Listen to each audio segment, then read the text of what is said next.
കുട്ടികളെ കൊണ്ട് ഭക്ഷണം കഴിപ്പിക്കുക എന്നുള്ളതാണ് അമ്മമാർ അനുഭവിക്കുന്ന ഏറ്റവും വലിയൊരു ടാസ്ക് എന്ന് പറയുന്നത്. പഴമൊക്കെ നമ്മൾ കൊടുക്കുകയാണെന്നുണ്ടെങ്കിൽ കുട്ടികൾ തീരെ ഒട്ടും കഴിക്കില്ല.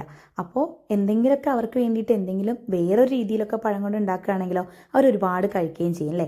അപ്പോൾ അങ്ങനെ അവർക്ക് കുട്ടികൾക്കൊക്കെ ഇഷ്ടപ്പെടുന്ന രീതിയിലുള്ള ഒരു ഒരു പലഹാരമാണ് നമ്മളിന്ന് ഉണ്ടാക്കാനായിട്ട് പോകുന്നത്. വേറൊന്നുമല്ല, ഒരു കട്ട്ലേറ്റാണ്. പഴം കൊണ്ട് ഉണ്ടാക്കാൻ പറ്റുന്ന നല്ല രുചിയുള്ളൊരു കട്ട്ലേറ്റാണ്. അതിനുവേണ്ടി നമ്മൾ ആദ്യം തന്നെ ഈ പഴമൊക്കെ നന്നായിട്ടൊന്ന് പുഴുങ്ങി അതിൻ്റെ പുറത്തുള്ള നാരും അതിനുള്ളിലുള്ള സീഡൊക്കെ എടുത്ത് മാറ്റി നന്നായിട്ടൊന്ന് ഉടച്ചെടുത്ത് വെക്കണം. പിന്നെ ഒരു ചട്ടി നമ്മൾ അടുപ്പത്തോട്ട് വെച്ച് അതിൽ അത്യാവശ്യത്തിന് നമുക്ക് നെയ്യ് ചേർക്കാം. നെയ്യൊക്കെ നമുക്ക് എന്താണ് നമ്മുടെ ശരീരത്തിന് ഒരുപാട് നല്ല ആരോഗ്യം കിട്ടുന്ന, അല്ലെങ്കിൽ ശരീരത്തിന് ആരോഗ്യത്തിന് നല്ലതായിട്ടുള്ള ഒരു സാധനമാണല്ലേ നെയ്യ് എന്ന് പറയുന്നത്. അപ്പോൾ ആ നെയ്യൊക്കെ ചേർത്ത് നെയ്യൊക്കെ നന്നായിട്ട് മൂത്ത് വരുമ്പോൾ ധാരാളം കശുവണ്ടി ഇട്ട് കൊടുക്കാം. നമുക്ക് എത്രത്തോളം കശുവണ്ടി ഇട്ടാൻ പറ്റുമോ അത്രത്തോളം ഇടാം. കാരണം കുട്ടികളൊന്നും ഇത് ഡയറക്റ്റായിട്ട് കൊടുത്ത് ഒന്നും കഴിക്കില്ല. അപ്പം ഇങ്ങനെ ചെറുതായിട്ടൊക്കെ ഒന്ന് കട്ട് ചെയ്തിട്ടൊക്കെ ഇട്ടിട്ട് കൊടുക്കുകയാണെങ്കിൽ, അറിയാത്ത രീതിയിലൊക്കെ കൊടുക്കുകയാണെങ്കിൽ അതങ്ങനെ കഴിച്ചു പോകും.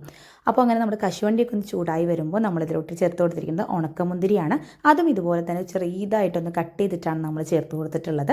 അങ്ങനെ ഇത് രണ്ടും നല്ല രീതിയിലൊന്ന് മൂപ്പിച്ചെടുത്ത് കഴിഞ്ഞാൽ നമ്മളിതിലോട്ട് ചേർത്ത് കൊടുക്കാനായിട്ട് പോകുന്നത് തേങ്ങയാണ്. തേങ്ങ ചിരവി വെച്ചിട്ടുള്ളതാണ് നമ്മൾ ചേർത്ത് കൊടുക്കുന്നത്. തേങ്ങയൊന്നും ഇവിടെ ജാനിക്കുട്ടിക്ക് തീരെ ഇഷ്ടമല്ല, പക്ഷേ ഇങ്ങനെ ഉണ്ടാക്കി കൊടുക്കുമ്പോൾ അത് അറിയാതെ കഴിക്കുന്നുണ്ട്. അപ്പോൾ തേങ്ങയും കൂടി ഇട്ട് നല്ല രീതിയിലൊന്ന് മിക്സ് ചെയ്ത് ആ ഒരു കശുവണ്ടിയുടെയും മുന്തിരിയുടെ ഒക്കെ ആ ഒരു മിക്സ് തേങ്ങയിലൊന്ന് യോജിച്ച് വന്ന് തേങ്ങയുടെ ചെറിയൊരു കളർ ചേഞ്ച്, ഒരുപാട് ബ്രൗൺ കളർ ആവേണ്ട ആവശ്യമില്ല, ചെറിയ രീതിയിലൊന്ന് ഗോൾഡൻ ബ്രൗൺ കളർ ആവുന്ന വരെ നമുക്കൊന്ന് ചൂടാക്കി കൊടുക്കാം. ഇപ്പോൾ ഇത് അത്യാവശ്യത്തിനായി വന്നിട്ടുണ്ട്. ഇനിയാണ് നമ്മളിതിലോട്ട് പഞ്ചസാര പൊടിച്ചതാണ് ചേർത്ത് കൊടുക്കുന്നത്. ഡയറക്റ്റ് പഞ്ചസാര വേണമെങ്കിൽ നമുക്ക് ചേർത്ത് കൊടുക്കാം. ഞാനിവിടെ ചേർത്ത് കൊടുക്കുന്നത് പഞ്ചസാര പൊടിച്ചിട്ടാണ്. ആ പൊടിച്ച പഞ്ചസാരയുടെ മിക്സും കൂടെ ചേർത്ത് നല്ല രീതിയിലൊന്ന് ഇളക്കി യോജിപ്പിച്ച് കൊടുക്കണം. ആ പഞ്ചസാരയുടെ ആ ഒരു മിക്സൊക്കെ നന്നായിട്ടൊന്ന് മെൽറ്റായി വരണം. പഞ്ചസാരയൊക്കെ നല്ല രീതിയിലൊന്ന് മെൽറ്റായി വരുന്നവരെ നമുക്കൊന്ന് ഇളക്കി കൊടുക്കാം. ഇപ്പോൾ അത്യാവശ്യത്തിനൊക്കെ ആയി വന്നിട്ടുണ്ട്. ഈ ഒരു ടൈമിലാണ് നമ്മൾ ഉടച്ചു വെച്ചിരിക്കുന്ന പഴം നന്നായിട്ട് പുഴുങ്ങി നന്നായിട്ട് ഉടച്ചു വെച്ചിട്ടുള്ള പഴം കൂടി നമ്മളിലോട്ട് ചേർത്ത് നല്ല രീതിയിലൊന്ന് ഇളക്കി യോജിപ്പിച്ച് കൊടുക്കുകയാണ്. ആ പഞ്ചസാരയുടെ അല്ലെങ്കിൽ ആ തേങ്ങയുടെ ആ ഒരു മിക്സ് ഈ പഴവുമായിട്ട് യോജിച്ച് വരണം. എല്ലാം ഒന്നായിട്ടൊന്ന് യോജിച്ച് വരണം. അതുവരെ നമ്മളൊന്ന് ഇളക്കി യോജിപ്പിച്ച് കൊടുക്കുകയാണ്. ഇപ്പോൾ അത്യാവശ്യത്തിനായി വരുന്നുണ്ട്, നല്ല രീതിയിലൊന്ന് ആയി വരുന്നുണ്ട്. അപ്പോൾ ഇനി നമുക്കിതൊന്ന് ചൂടാറാനായിട്ടൊരു പ്ലേറ്റിലോട്ട് മാറ്റി വയ്ക്കാം. കാരണം നമ്മളത് കട്ട്ലേറ്റ് ആകുമ്പോൾ നമ്മുടെ കയ്യിൽ പിടിക്കാനുള്ളൊരു ചൂട് മാത്രമേ പറ്റുള്ളൂ. അപ്പോൾ നമുക്ക് പ്ലേറ്റിലൊക്കെ ഒന്ന് മാറ്റി. ഇപ്പോൾ അത്യാവശ്യത്തിന് ചൂടൊക്കെ ആറി വന്നിട്ടുണ്ട്, ലൈറ്റ് ചൂടൊക്കെ ഉള്ളൂ. ഈ ഒരു ടൈമിൽ നമ്മൾ ചെറിയ ചെറിയ ബോൾസ് ആക്കിയിട്ട് നമ്മളിതിനോട്ട് കട്ട്ലേറ്റിന് ഷേപ്പിലാണ് നമ്മൾ ആക്കുന്നത്. നമുക്ക് ഇഷ്ടമുള്ള ഷേപ്പിൽ വേണമെങ്കിൽ ആക്കാം. അപ്പോൾ ഓരോ കുട്ടികൾക്ക് ഓരോ താല്പര്യമായിരിക്കും. അപ്പോൾ കുട്ടികളുടെ ഇഷ്ടാനുസരണം നമുക്ക് ഷേപ്പിൽ മാറ്റം വരുത്താവുന്നതാണ്. അങ്ങനെ നമ്മൾ ഓരോ ബോൾസായിട്ട് നമ്മളിങ്ങനെ എടുത്ത് അത് കട്ട്ലേറ്റിൻ്റെ രൂപത്തിലായിട്ട് നമ്മൾ മാറ്റി വയ്ക്കുകയാണ്. ഇപ്പോൾ അത്യാവശ്യത്തിനെല്ലാം നമ്മൾ റെഡിയാക്കി വെച്ചിട്ടുണ്ട്. ഇനി നമുക്കിതിന് വേണ്ട മുട്ട, ഇതിനൊരു കോട്ടിങ് വേണം. അതിനുവേണ്ടി ഞാനിവിടെ 2 മുട്ട എടുത്തിട്ടുണ്ട്. ആ മുട്ട നന്നായിട്ടൊന്ന് ബീറ്റ് ചെയ്ത ശേഷം മാറ്റി വയ്ക്കാം. ഒപ്പം തന്നെ ബ്രെഡ് പൊടിച്ചതാണ് ഞാനിവിടെ എടുത്തിട്ടുള്ളത്. ആ ബ്രെഡും കൂടെ നമുക്കത് എടുത്ത് മാറ്റി വയ്ക്കാം. ഇനി നമ്മൾ ഓരോ കട്ട്ലേറ്റിൻ്റെ മിക്സും നമ്മളിതുപോലെ മുട്ടയിൽ മുക്കി അതുപോലെ തന്നെ നമ്മുടെ ബ്രെഡിൻ്റെ പൊടിയിലും കൂടെ മുക്കിയിട്ട് നമുക്കിത് മാറ്റി വയ്ക്കാം.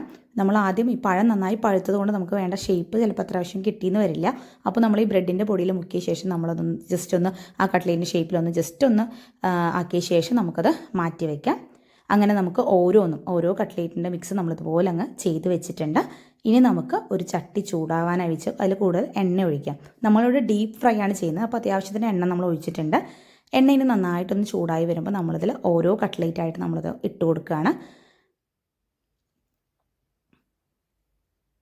ഇതൊന്ന് പകുതി ഒരു വേവ് ആവുന്ന സമയത്ത് നമുക്കിത്, അല്ലെങ്കിൽ ഒരു സൈഡ് നല്ല ഗോൾഡൻ ബ്രൗൺ കളർ ആവുന്ന സമയത്ത് നമുക്കിത് മറിച്ചിട്ട് കൊടുത്ത് തിരിച്ച് 2 സൈഡും ഒരേ കളർ ആവുന്നവരെ വെയിറ്റ് ചെയ്യാം.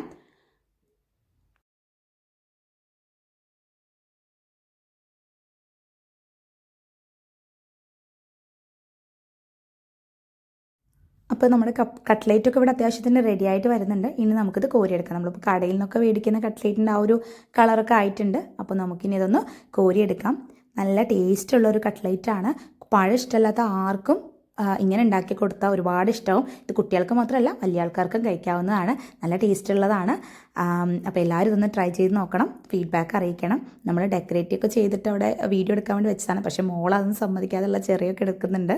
അപ്പോൾ അവളത് ഒരുപാട് കഴിച്ചു, അവൾക്ക് ഒരുപാട് ഇഷ്ടപ്പെട്ടു. അപ്പോൾ ഇത്രയേ ഉള്ളൂ ഇന്നത്തെ വീഡിയോ. അപ്പോൾ വീഡിയോ ഇഷ്ടപ്പെട്ട് തീർച്ചയായും സബ്സ്ക്രൈബ് ചെയ്തേക്കണേ. ബൈ.